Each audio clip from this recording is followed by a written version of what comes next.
Pak Helmi, tanggapannya seperti apa? Karena kemarin narasi Pak Helmi sepertinya membela Panji Gumilang.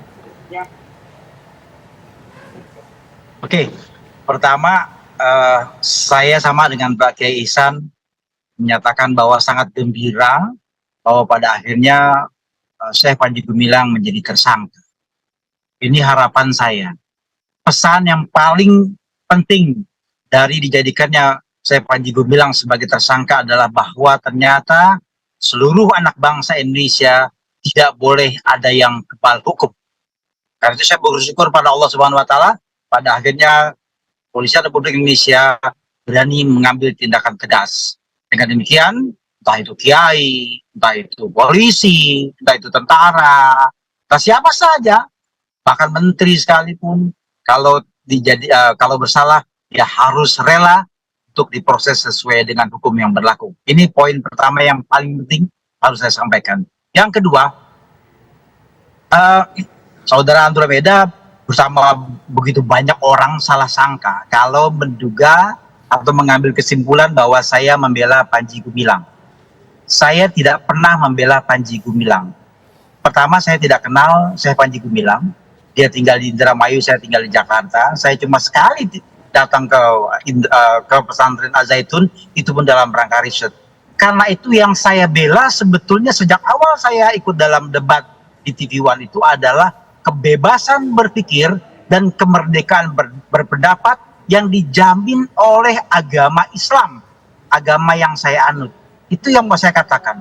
Jadi saya tidak membela perorangan, saya membela kebebasan berpikir dan kebebasan berpendapat. Kenapa begitu? Karena Al-Quranul Karim, hadis Nabi, dan agama Islam itu sangat-sangat luas, dalam sekali. Begitu banyak yang belum kita baca, begitu banyak yang membuat kita terhenyak begitu orang berpendapat tentang Islam. Misalnya saja yang dipersengketakan. Misalnya bahwa saya tidak yakin sebetulnya kalau ada orang beragama Islam lalu menganggap Al-Quran itu adalah bukan kalam Allah. Menurut saya dia bukan Muslim menurut saya. Yang kedua, dia sudah melawan logika. Maksud saya begini, Saudara Andromeda. Aristoteles itu orang hebat. Socrates orang hebat. Plato saya kagumi. Tapi kalau ketiga filsuf Yunani klasik ini mengatakan bahwa mereka menciptakan kitab suci dengan tangan mereka, saya nggak akan beriman tuh kepada Plato. Saya tidak akan beriman tuh kepada Aristoteles. Saya tidak akan beriman kepada Socrates. Sama dengan Rasulullah Muhammad SAW, kalaulah kitab suci Al-Quran itu dinyatakan oleh Rasulullah sebagai karangan beliau, saya nggak akan beriman. Justru saya beriman itu karena Al-Quranul Karim itu kalam Allah. Helmi Hidayat, dosen UIN Syarif Hidayatullah Jakarta, yang sebelumnya terlihat sangat membela Panji Gumilang, bahkan sempat terlibat debat dengan Ketua MUI Kholil Nafis untuk membela argumentasi Panji Gumilang. Namun, dosen UIN ini secara tiba-tiba menyatakan ikut senang ketika Panji Gumilang dijadikan tersangka oleh Bareskrim Polri. Setelah Panji Gumilang ditahan dan resmi ditetapkan sebagai tersangka, dosen UIN Helmi Hidayat mengaku secara terang-terangan bahwa dirinya tidak membela Panji Gumilang. Padahal, dalam acara TV sebelumnya, dosen UIN Helmi Hidayat terlihat memasang badan dan tidak terima jika Panji Gumilang dipolisikan. Lalu mengapa, secara tiba-tiba, dosen UIN Helmi Hidayat ini tak lagi mau membela Panji Gumilang? Berikut cuplikan tayangan ketika dosen UIN Helmi Hidayat membela pernyataan Panji Gumilang dan tidak terima jika Panji Gumilang dianggap sesat dan dipolisikan. Ketika saya Panji Gumilang sholat dengan distancing ya, laki dan perempuan berjarak, dia dianggap menyimpang. Menyimpang dari apa?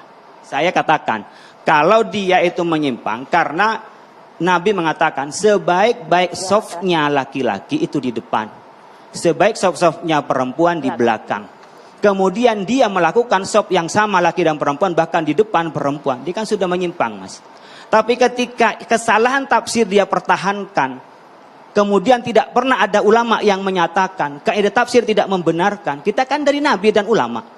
Itulah yang disebut kesesatan, Mas. Pak Helmi, singkat saja. Baik, terakhir. Beri saya kesempatan.